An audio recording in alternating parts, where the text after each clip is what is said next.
반갑습니다. 허브경제TV입니다. 네, 두빌입니다. 또 오랜만에 인사를 드립니다. 저희 지금 사무실에 감기가 또 유행이어가지고 제가 오늘 하루 두빌 영상을 또 오랜만에 찍어 드리게 됐고요. 최근에 흐름이 좀 지지부진했죠. 네, 오늘 어쨌든 간에 엔비디아 실적이 좀 잘 나와줬고, 뭐 실적과 크게 상관없이 뭐 두빌 같은 경우에는, 특히나 원전 같은 경우에는 최근에 뭐 반도체가 올라간다라고 해서 크게 반응을 했던 또 섹터가 아니었다 보니까 좀 새로운 어떤 신선한 이런 것들이 필요한 그런 상태였거든요. 일단 차트 흐름을 먼저 좀 보면요. 제가 이전에도 이야기를 드렸지만 결국 이렇게 가격대를 쭉 올려나가는 이런 구간, 하단에 박스권이죠. 그 다음에 이 박스권을 뚫어 올렸던, 결국 지금 이 차트에서 가장 임팩트가 있는 캔들은 이 캔들입니다. 그리고 위쪽에 나온 이런 뭐 거래량에 좀 실렸던, 고가를 좀 갱신했던 이런 캔들은 상대적으로 중요도가 낮아요. 그렇기 때문에 우리가 이제 이전에 86,000원, 그 다음에 하단에 75,000원, 이 가격대를 봤던 거거든요. 그러면은 이 가운데 영역은 한 만원에서 한 12,000원 정도의 이제 레인지를 좀 갖고 있는, 범위를 갖고 있는 그 박스권 구간이다라고 보시면 되는데, 조정은 거의 뭐 비슷하게 나왔죠. 뭐 원전이 딱히 더 안 좋았다, 뭐 반도체가 뭐 조금 더 이제 좋은 흐름을 보여주긴 했지만 그것도 케바케가 굉장히 좀 강했고요. 차트상 지금 저점이 전날 뭐 11월 19일 날 뭐 하락이 연달아 나오다 보니까 딱 저점 구간. 제가 아까 이 캔들이 굉장히 중요하다라고 이야기 드렸잖아요. 그래서 이런 흐름, 위쪽에 새로운 어떤 사이클을 만들어낸 종목은요, 지지라인을 볼 때 우리가 이제 앞구간에서는 뭐 라운드팩이 75,000원을 봤지만 제가 이제 이거는 매번 다른 종목들에서도 똑같이 이야기를 드리거든요. 첫 번째 유의미한 캔들의 다음날 조정의 저점 구간, 이런 자리를 깨지 않는 게 가장 중요합니다. 여기가 이제 뭐 73,000원 정도? 73,400원이네요. 네. 요거는 제가 뭐 끼워 맞추려고 하는 게 아니라 다른 영상 제 거 이제 보셔도 다 이제 대부분 이 가격 기준은 이 그 차트 안에서 가장 의미 있는 캔들이 어디인지, 그 다음에 그 다음날 가격을 방어해준 구간, 요거 보시면 돼요. 7만원은 뭐 한참 나중 문제고, 어쨌든 가격적인 데미지를 직접적으로 넣진 않았습니다. 다만 지금 차트가 이런 식으로 약간 헤드앤숄더 형태로 가고 있기 때문에 두빌한테는 지금 이 자리를 버텨주는 게 가장 중요합니다. 그리고 지금 저항 라인을 못 넘었죠. 원전 이야기가 뭐 이제 지금 그 중동 순방 뭐 과정에서 원전 이야기가 뭐 나왔다 해가지고 뭐 주가가 오른 것처럼 보일 수도 있겠지만, 그런 거 가지고 주가가 올라가기는 조금 어려워요. 오히려 BHI가 지금 미국 쪽이랑 이제 프로젝트를 좀 진행하는 거. 사실 우리가 원전하면은 두빌, BHI 매번 두 개였단 말이죠. 근데 BHI도 지금 주가가 좀 저점 부근에서 이제 막 반등이 나오기 시작하는 시점이었고, 근데 BHI의 주가를 들어 올리는 명분은요, 이게 뭐 중동 관련된 어떤 기대감, 그게 아니라 미국 쪽으로 진출하는 거. BHI의 25년의 그 최대 하두, 특히나 하반기의 최대 하두가 뭐였냐면, 걔네들은 주가를 들어 올리려면 무조건적으로 미국 진출을 했어야만 하는 생각이었습니다. 그래서 매번 이제 리포트 같은 걸 보면 과연 BHI가 미국 진출을 얼마나 좀 빠르게 할 것인가, 미국 쪽의 협력을 얼마나 좀 가시적으로 만들어낼 것인가, 이거였단 말이죠. 지금 원전 모멘텀은, 미국발 모멘텀은 크게 변화가 없죠. AI 거품이다라고 할 만한 그런 데이터도 없고, 그리고 우리가 거품이라는 걸 논하려면요, 기본적으로 공급이 수요보다 많아지는 시기, 이때부터 조심하면 됩니다. 근데 지금은 엔비디아도 마찬가지고, 삼전도 마찬가지고, 하이닉스도 마찬가지고, 다른 뭐 이제 뭐 전력 관련, 변압기나 이런 종목들을 봐도요, 대부분 다 뭐가 우위죠? 수요가 훨씬 더 우위예요.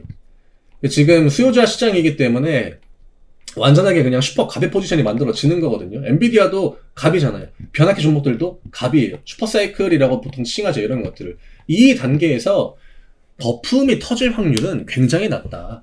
그리고 지금 애초에 수요가 지금 공급을 못 따라가고 있는 초과 수요가 계속적으로 진행이 되고 있는 상황이기 때문에 그 전까지는 딱히 우리가 지금 AI를 중심으로 하는 그런 섹터들에 대해서 조정이 나오면은 기회다라는 관점으로 접근을 해야지, 굳이 지금 이게 버블이 터지면 어떡하지? 시장이 이렇게 경계를 할 때는요, 거품이 안 터집니다.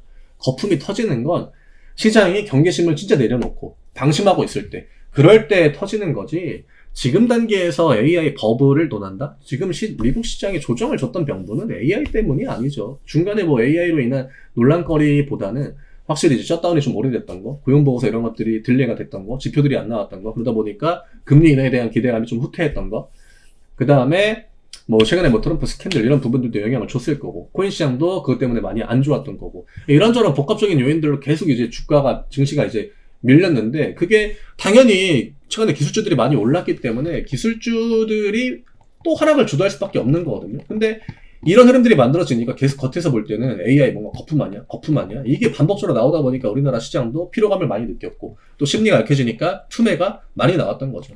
그래서 저는 결국 뭐 두빌도 마찬가지고 AI 모멘텀도 마찬가지지만 크게 달라진 거는 없다라고 봐요.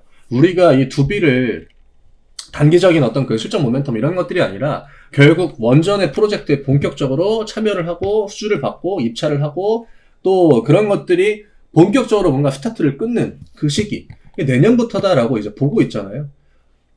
이렇게 중장기의 모멘텀을 가지고 접근하는 종목들은 어쨌든 간에 추세를 뭐 한 번 만들고 지루한 움직임을 보여줄 수 있겠지만 이 가격대만 유지를 하게 되면요, 언제든지 다음 랠리에 대한 기대감이 들어올 수 있습니다. 이건 그냥 차트일 뿐이죠. 그리고 이게 진짜 위협적인 흐름이 되려면요, 제가 방금 이야기 드렸던 이런 자리, 이런 구간 안으로, 이 캔들 안으로 들어와 줘야 돼요.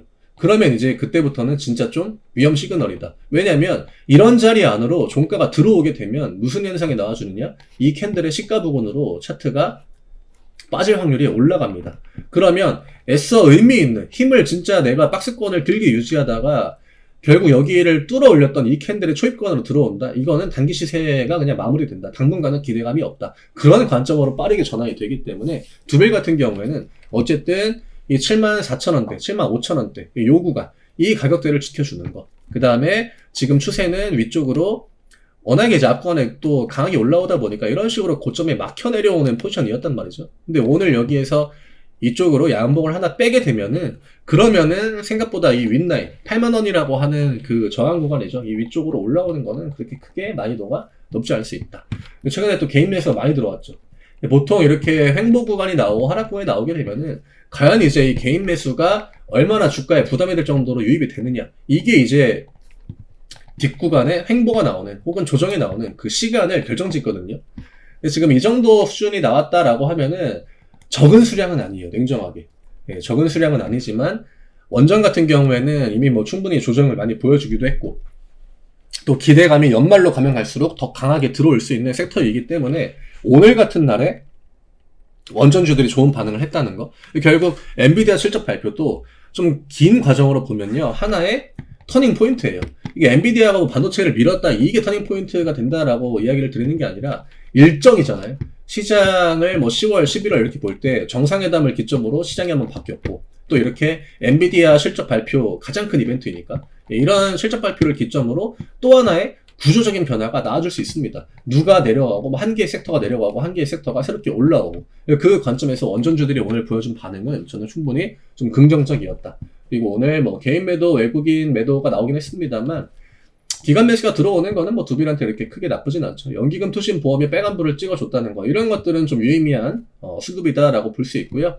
외국인들의 매도는 뭐 크게 문제될 만한 그런 수준은 아니었다. 어쨌든 개인 매도가 지금은 최대한으로 나와주는 게 중요합니다. 그리고 의미 있는 캔들은요, 8만원 위에서 나올 확률이 높다. 이 흐름을 한번 보여줘야 돼요. 지금 고점이 내려가고 저점이 또 한번 내려갔기 때문에 여기에서 고점을 앞에 있는 캔들이랑 좀 맞춘다거나 아니면 여기보다 조금 더 높은 가격으로 고점을 한번 윗꼬리 달아준다라고 해도 만들어준다거나 이런 흐름이 나오게 되면 그때부터는 또 전고점에 대한 기대감이 또 굉장히 올라간단 말이죠. 그러면 우리가 지금 주가가 뭐 7만원, 8만원 왔다 갔다 하고 있지만 결국 조금 더 긴 관점으로 볼 때 10만원 라운드 피겨, 원전 사이클은 이제부터 시작이잖아요. 그럼 그럴 때 이제 의미 있는 가격을 좀 찍어주는 거, 그때까지는 뭐 충분히 해볼 만한 여지가 저는 있다라고 생각을 해요. 또 오랜만에 또 영상을 찍어드리다 보니까 저도 모르게 또 이게 거의 마지막 영상임에도 불구하고 힘이 좀 많이 들어간 것 같은데, 또 내일도 아마 제가 찍어드릴 것 같아요. 뭐 어찌됐든 이걸 또 좋아하시는 분들도 계실 거고 안 좋아하시는 분들이 더 많을 거라고 생각을 해요. 워낙에 두빌은 이제 한 대표님이 또 오래 찍었던 종목이기 때문에 많이 이제 좀 안 좋아하신다라는 거를 저는 느낌을 좀 받긴 했거든요. 그래도 최대한으로 좀 도움될 만한 그런 데이터를 전달해 드리기 위해서 냉정하게 또 제 관점을 가지고 영상을 찍어 드리니까 오늘로 AI에 대한 우려감 좀 해소를 했고 또 원전주들이 반응 나온 오늘 같은 날에 반응을 좀 강하게 한 거는 확실히 긍정적으로 볼 여지가 있다. 그리고 두빌에 대한 관점은 제 예전의 기존 관점 뭐 그대로 유지하셔도 될 것 같습니다. 이런 식으로 추세를 타고 내려오는 음봉이 나와도 지금은 이 구간만 유지를 하게 되면요. 추세를 뭐 들어 올리는 거는 그렇게 난이도가 높진 않을 겁니다. 오늘 이 정도로 정리를 해드리면 될 것 같고, 저희 블랙 프라이데이 이벤트가 이제 오늘부터 또 공식적으로 진행이 됩니다. 시장은 다시 한번 조정을 통해서 또 하나의 기회를 만들고자 또 다음 랠리를 준비를 잘 했고요. 아래쪽에 있는 링크 누르셔가지고 편하게 문의 주신 다음에 저희랑 또 같이 그 랠리를 한번 즐겨보셨으면 합니다. 저는 내일까지는 제가 인사를 드릴 것 같아요. 내일 다시 또 인사를 드리도록 하겠습니다. 감사합니다.